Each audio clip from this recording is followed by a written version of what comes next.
everyone, my name is Mary and this channel is Beauty Fit Yoga. I've been in the fitness industry for 15 years now and I want to get you excited about moving your body. This video has a variety of things that I include in my healthy lifestyle, food, my fitness routine, and I'm going to even give you some beauty tips in order to make your journey a lot easier. So if you're into that type of thing, let me know in the comments below and I can make more videos like this. If you like my stretching videos, then let me know in the comments below what you'd like to see for my next pose that I'll break down separately. It's fall here and I figured it would be fun to do a video that's a little different this month. I kind of took a little hiatus and I think it's really important to take a break from social media. So coming back to this, it would be really fun for me to share some of my fitness tips that I love that make my journey easy for me. Approaching fitness from an overall perspective is super important, and that's why I'm sharing this video of lots of tips and tricks. They may seem random, but when you add them all together, it makes the lifestyle a lot easier, and it's just important to integrate all aspects of your lifestyle when you're trying to reach fitness goals and be healthy, because once you start working out, your body will start speaking to you and you'll want to start eating healthier, and then you'll want to start doing it more often. So it just becomes a really great cycle.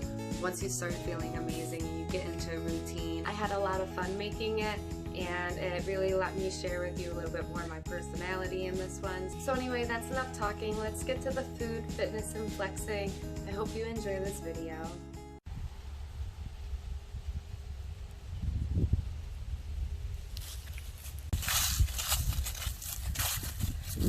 Gotta get my vitamin D.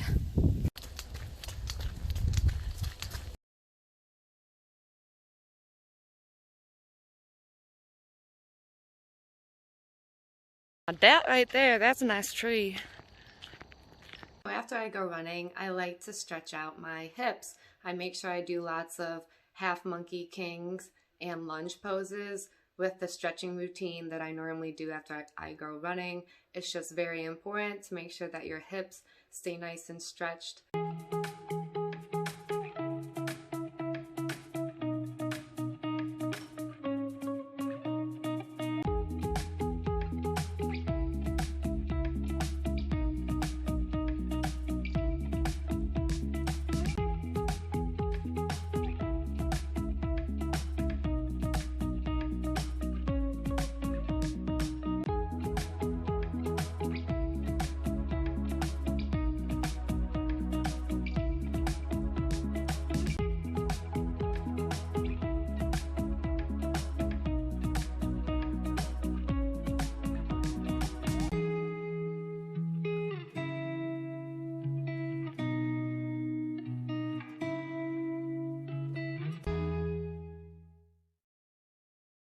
Get yourself a home gym, ladies. It's super important for your bones to be lifting. Start out small and build up gradually. But definitely start with some small weights if you're a beginner. It's awesome to have weights at home. That way, if you don't feel so motivated, you can just look at your weights and lift them at home if you don't want to drive to the gym. Some fun food facts. Current specialists that work in the muscle growth field state that you should at least have 30 grams of protein per meal if you want to really make sure that your muscles are getting enough protein. So this is going to be your macronutrient that you focus on mostly is protein, at least 30 grams if you're trying to build muscle. So go ahead and pound your peanut butter to your face, because you can get as much as 7 grams of protein per serving of peanut butter. You don't want to just eat nuts for your protein though. You want to make sure that you're getting a variety of protein. I personally love adding hemp hearts to my oatmeal. It's a nice way to cover up the very nutty flavor if you don't really like the flavor of hemp, and it's just a great way to boost your oatmeal and make it way healthier.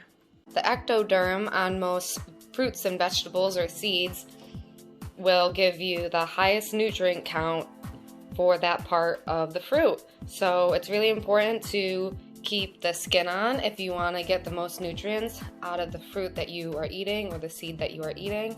And something that's super important is finding a lot of variety in your diet, so that way you're not eating just the same thing every single day.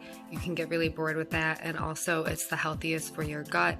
Everyone's talking about your healthy gut biome and taking pills for it, which is great if you talk to a doctor and they get a good pill for you to go on that's pretty specific to what your gut needs. But if you want to do it just an all natural way and you don't really have time and you don't really want to take the probiotics, wasting money on buying pre-made probiotics, you should just try to focus on eating a high variety of different fruits and vegetables that make you feel really good and that you can enjoy.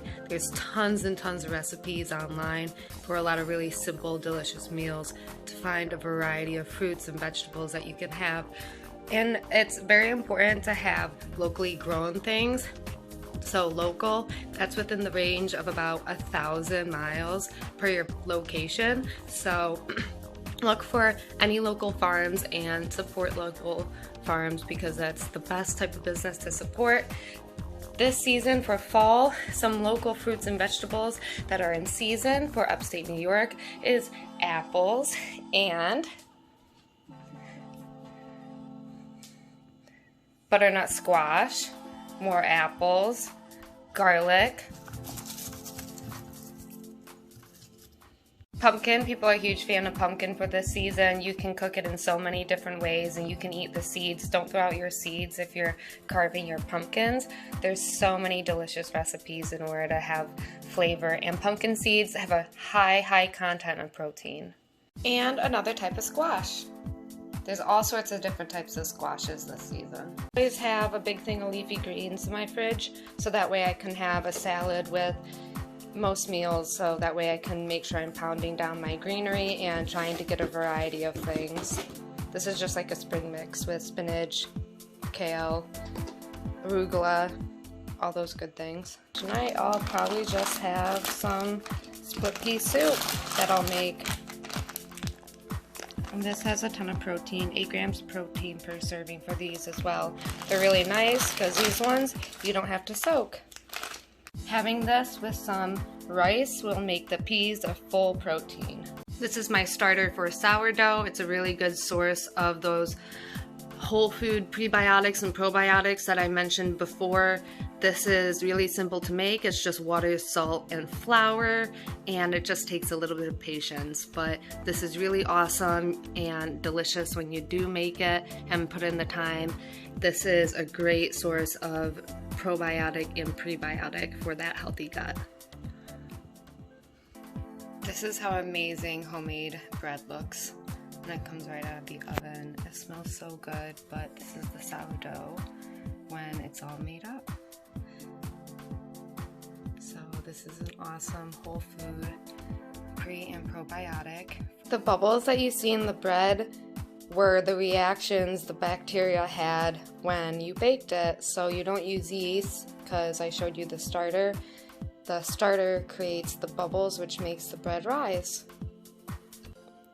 Makes it really nice and fluffy. Gonna make some apple crisp. Please ignore the burnt parts. You know, it's just a casualty of my cooking. I like to consider it a good source of my iron for the day.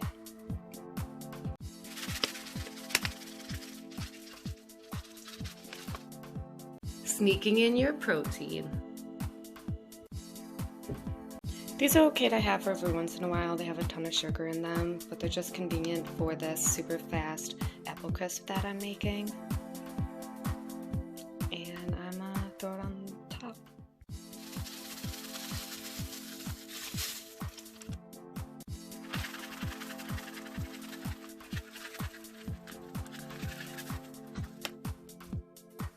Coconut and shea butter have really high contents of fatty acids, so they're perfect for your skin if you're trying to get rid of stretch marks from working out, and it makes you feel amazing. So making a homemade combination of these two is really good to put on your skin right after you get out of the shower if you're trying to reduce any signs of wrinkles or as well as any stretch marks on your legs specifically. Some dermatologists subscribe to not put oil on your face. It really depends on your skin type, so make sure with your dermatologist before you start putting this on your face.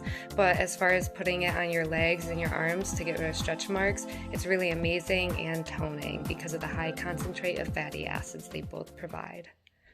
Got my mixture going on right now. I'm adding essential oils to it so that way it smells really nice. I'm adding a few different essential oils so that way the smell can linger and stay on my body and make me smell really nice. And this really feels super amazing. You pour it into your jars, and then when it cools off, it should still be a soft state. You need some sort of soft oil to go with those too, because at room temperature, shea and cocoa butter are very hard oils. So you're going to want to mix it with like either hemp oil, coconut oil, or olive oil. Any type of oil that has liquid form at room temperature. I used hemp oil to add with my shea and cacao butter. Adding two different smells adds different layers to your lotion. That way it won't just be plain. These are the ones that I used for this time. Dependent on what smell you want to be dominant, make sure the dominant smell has at least 30 drops and your less dominant smell to have about 15. It doesn't have to be exact with these numbers, but there's a lot of really cool chemical reactions that these essential oils have with each other. So play around, pick your favorite smells, and see what you really like. For containers for my lotion that I make, I just use old makeup containers. What's the point of throwing out glass ones, especially if they're nice? So yeah, you can reuse this, reduce, reuse, recycle. The best way is by reusing. And when it's all set to go, you can just let it sit, or you can pop it in the fridge. I'm just gonna let it sit. Pro tip, so when I go and I put this shea and cacao mixture on my body, since it's oils, they obviously give you an oily feeling on your skin, but if you mix it with your lotion at the same time when you put it on your body, you get way less of that oily feeling. The lotion really absorbs the oils, and you obviously will still get the benefits from the oils on your skin, but if you mix it with a lotion, now you won't feel all oily all over your body. This lotion makes your skin glisten, and it's really perfect to put on right before you go outside as well, because it works as a natural sunscreen because of the fatty acids. Yay! So yeah, if you're gonna go outside, this is perfect to put all over your legs as a natural sunscreen, and you'll also smell amazing and you'll feel amazing, and you're shiny. Thanks so much for watching.